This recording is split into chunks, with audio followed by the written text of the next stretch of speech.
Welcome to HortTube. My name is Jim Putnam and this is Jewel Box Distylium from the Southern Living Plant Collection. If you're not familiar with Distylium, this is becoming a very popular evergreen option, especially on foundations or mass planted or even planted on banks.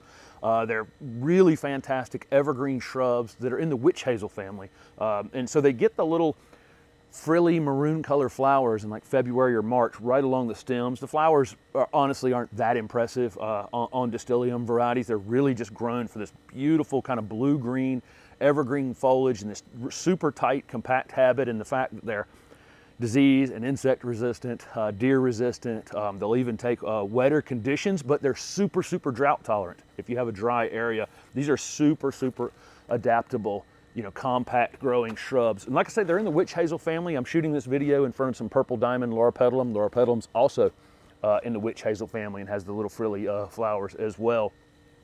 Really like this plant. They're so versatile. Jewel Box was selected because it has the leaves are the internodes between the leaves are very close. This is a very compact variety. It's a great replacement for things like compacta hollies or boxwoods or any little low compact plants that you might want to replace. It's only going to get 2 to 3 feet in height. It'll get about as wide as you want to let it get. That's 3 to 4 feet on the label, but I think it will probably try to get wider than that over the time. That's its natural habit, is to spread outward. And you can see how really nice the foliage is on this plant. It looks like this year round. These are going to be hardy in zone 7 to 9, and I think they're probably a little bit more cold hardy than that. If you're in 6B, I would definitely try to spring plant these. If you're using it as a foundation plant, I think you'd be fine with these Distylium hybrids, and they're best in full sun, maybe light shade, but definitely more compact in the more sun they're getting. These can be pruned anytime from late March right up through midsummer.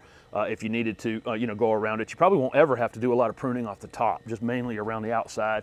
Can be fertilized at the exact same time, but like I say, this is a super versatile plant, and we're seeing there's several varieties on the market of these hybrid Distyliums now, and I think over time we'll see more and more people using them, because it's just one of those plants that you can put in place, especially in a foundation planting or on a mass planting on a bank. I actually think these would be fantastic for covering a slope and getting some width out of them, using less plants than maybe it would take for some other things. But just wanted to show you again, this is a Jewel Box Distylium from the Southern Living Plant Collection.